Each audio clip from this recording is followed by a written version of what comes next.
Hey, welcome to Draw Tip Tuesday. My name is Koosje Koenen and welcome to my studio. I paint here, but I also make loads of videos for you here on YouTube and for my patrons on Patreon. And my mission basically is to get more creativity into your life because I love drawing, I do it every day, and it makes me a happier person. And I really want that for you too.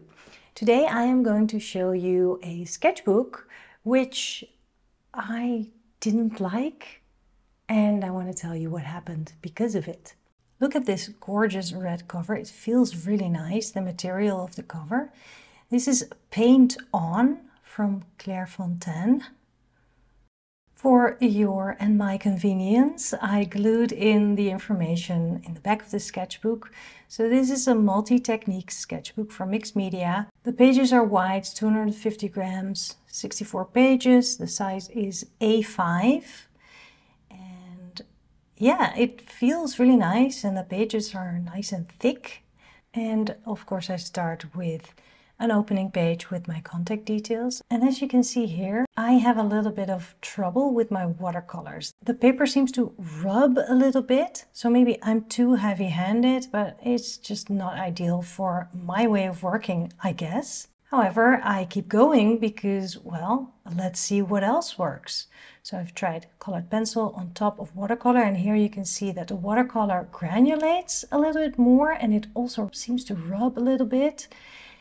Here I tried something completely different, which I sort of abandoned. And then I had fun in a cafe, especially with that background that was very meditative. A quick watercolor wash combined with color pencil works really well on this paper. So I was quite happy to do this one during a Spark live session, for which, by the way, Spark from Sketchbook School, I can get you a discount and I'll put the link below this video. Here's a totally overworked page with watercolor and colored pencils on top. And sometimes you really have to overwork to learn. Not that this was my intention and not that I wasn't sort of disappointed, but this is how we learn. With this one I really got experimental because I was testing a really limited watercolor palette. What I think is really great about this sketchbook is that it made me super productive. I remember doing my very first run, like a race. It was, I think, 10K maybe, and I was nervous for it. There were special bus services to bring you from the parking to the starting point. And guess what? The bus driver didn't know the way.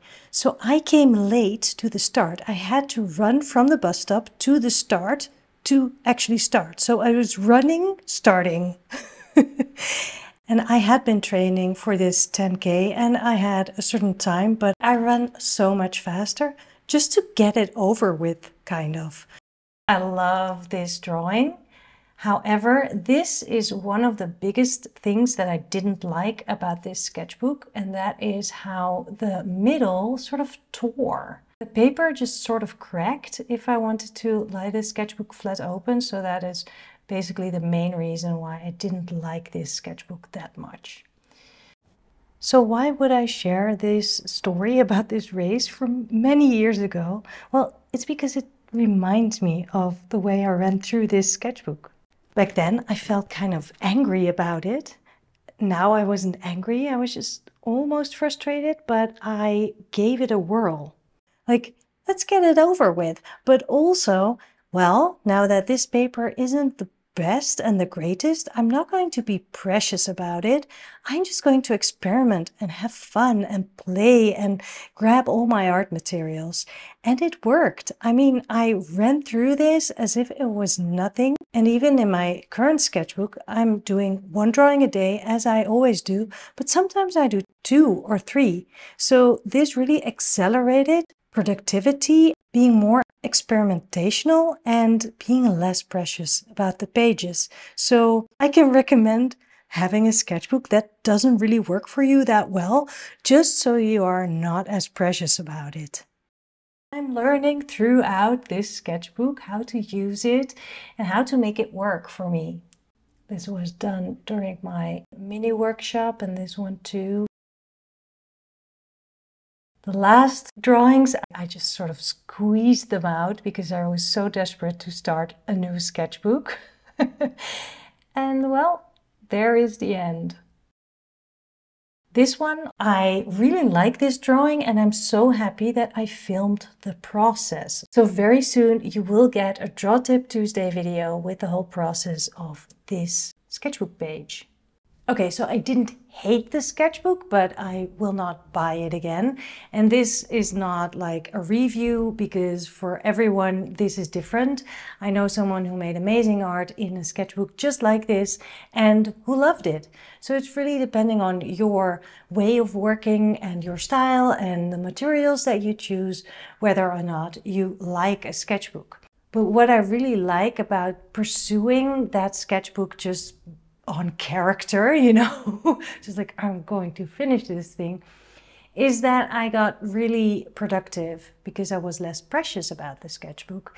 And the productivity actually went on once I started a new sketchbook, which I think is really great because these things, you know, you can't predict. It just happens, and maybe I will go back to one drawing a day. Maybe I will keep on just going on whenever I have time and fill that little gap of time with drawing. We will see.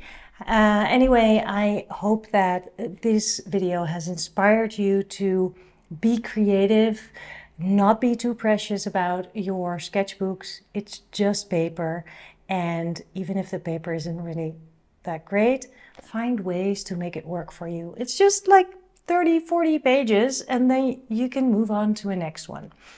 Don't give up. And if you want to give up, it's fine too. I always get really great comments. People love seeing sketchbook tours, so I'm not worried that maybe you miss like draw tips or whatever. If you need an assignment, here it is. Go draw. Take 5 minutes, 10 minutes, 15 minutes, or maybe even longer, and make a drawing. Make yourself happy. And of course, I have another assignment for you, which is subscribe to this channel. And if you want, you can also subscribe to my Patreon. On my Patreon page, I give a lot of content like videos, written posts. I share drawings and the stories behind them, a lot of process stuff, so you understand how a drawing is built, all that kind of stuff. What you see here on YouTube, but more. You can also join my online mini workshops, which I teach every month. And of course, check out my other workshops. Maybe we can draw together in person someday. I'll see you next week. Have a great week. Bye.